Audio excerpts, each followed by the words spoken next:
would like to call the recommending committee meeting to order. March 15, 2011, 9 a.m. Are we in compliance with the open meeting law? Yes, we are. That being said, I would like to call the following bills in order. I'm going to open them up all at once and handle them under one motion, one vote. At this time, bill number 2011-10 adopts the 2009 edition of the International Building Code together with amendments thereto, sponsored by Councilman Stephen D. Ross. Bill number 2011-11 updates the City Administrative Code relating to the administration of the various building and technical codes, sponsored by Stephen D. Ross. Bill number 2011-12 adopts the 2009 edition of the Uniform Plumbing Code together with amendments thereto as the city's plumbing code, sponsored by Stephen D. Ross. Bill number 2011-13 adopts the 2009 edition of the Uniform Mechanical Code together with the amendments thereto as the city's mechanical code, sponsored by Stephen D. Ross. Bill number 2011-14 adopts the 2008 edition of the National Electrical Code together with local amendments thereto, sponsored by Stephen D. Ross. Bill number 2011-15 adopts an updated version of the Southern Nevada amendments to the 2009 International Energy Conservation Code, sponsored by Stephen D. Ross. Bill number 2011-16 adopts the 2009 edition of the Southern Nevada Pool Code, sponsored by Stephen D. Ross. Bill number 2011-17 adopts the 2010 edition of the City of Las Vegas Amusement and Transportation Rides Code as a replacement for the 1993 edition of that code, sponsored by Stephen D. Ross. Staff? Councilman Chris Knight, Director of Building and Safety. These codes are all a part of the suite of codes that we go through on a 3-year process. Every 3 years, the local jurisdictions and even on a national level adopt a new suite of codes. It is a 3-year process at a national level through the International Code Council for the building code and several of the other codes, the residential code, which is not a part of this, as well as through the International Association of Electrical Inspectors for the electrical code, International Association of Plumbing and Mechanical Officials for the plumbing and mechanical codes. On a national level, hearings are heard each year at the National Conference of ICC on all of these codes for amendments to the codes to address issues. In the IBC, for example, this year, some of the major changes are fire protection issues in high-rise buildings. That has managed to trickle down through as a result of analysis and findings coming out of 9/11. And the Twin Towers and the incidents there, things such as being able to have luminescent paint on emergency exit stairwells so you can see your way down through even though the power may have failed. So a lot of these issues are for the improvements of public safety and safety. Some of these issues come from the industry themselves and are cost savings issues such as venting requirements for wet venting and out of both commercial and residential bathrooms that are proposed that save the buyers and the contractors, the people constructing, money. So there are provisions that save money. There are provisions that cost a little more money but are driven by public safety. You do not have the International Residential Code before you because of the residential fire sprinkler issue and the work that we are doing with the Southern Nevada home builders to address costs associated with that. All of these codes go through a local process through the Southern Nevada building officials, at which we have a committee for each code at the local level to look at local amendments. There are criteria that the building officials have adopted. The main criteria are related to our climatic differences, the geologic differences that we have, which is right now the biggest news item in the entire world, and that's earthquake and seismic requirements. We look at those issues because we're in a different seismic zone. We look at all of those things that are specific to Southern Nevada. We have some of the largest buildings in the world in southern Nevada in the size of our buildings.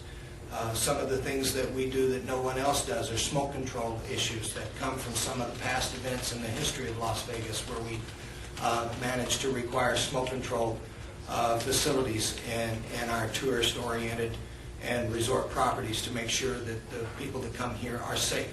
99% of these requirements are driven by safety issues.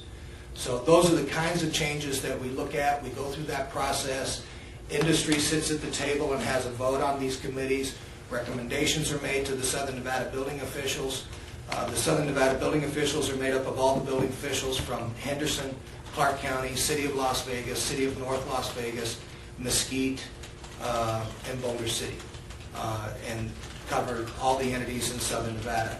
And by consensus, we develop these local amendments and put them in our codes and then bring them forward to you.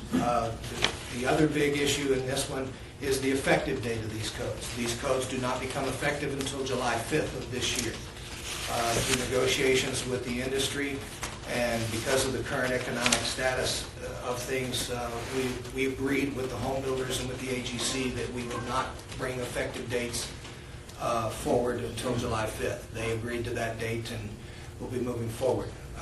We've been in this process for 3 years. I've personally been involved in it for over a year now. All the industry know that it's coming.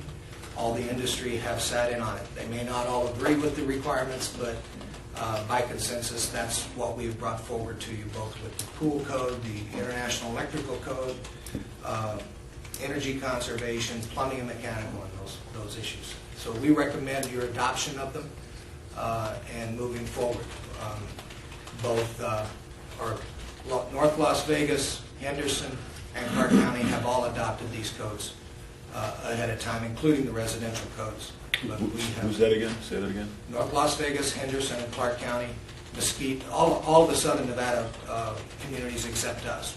I personally intentionally trailed that to see what the adoption process would be like with the other entities. They've all adopted it? They've all adopted it, yes. Okay. With that being said, is there anyone here wishing to speak on this item? If so, please come forward and state your name for the record. Yes. And we have almost a whole page. So, Juanita Clark for Charleston Neighborhood Preservation to the recommending committee.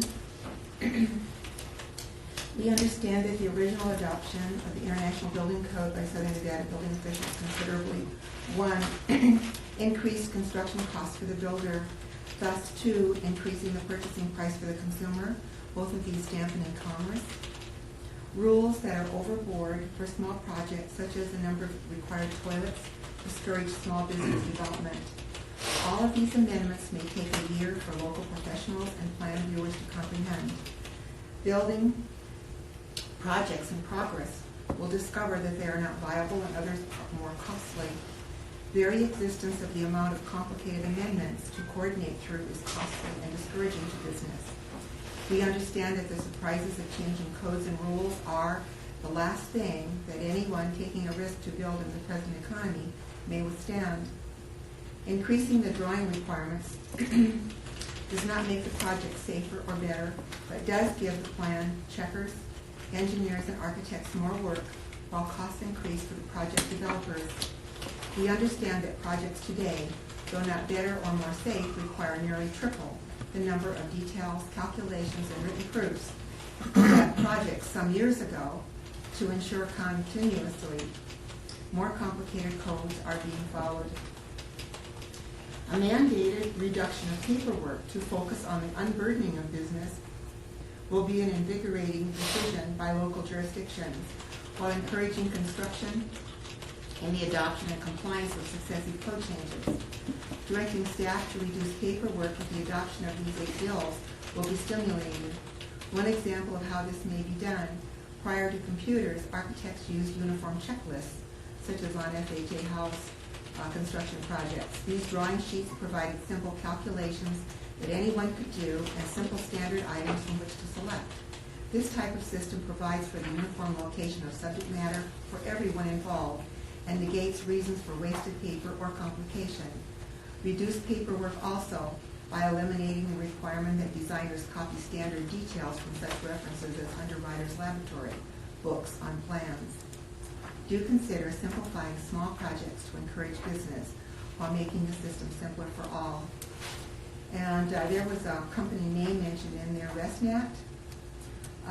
Could be a money saver for less engineers and expensive software, but we the people are most concerned with putting a company name in a Las Vegas city ordinance and binding progress to a machine. Issuing a generic spreadsheet while placing all data entered into a public domain allows code officials to take the checklist concept into the year 2001, and it's signed by our president and 2 board members. Thank you. And you can submit that to the clerk. Is there anyone else wishing to speak on this item? If so, please come forward and state your name for the record. Seeing none. Councilman?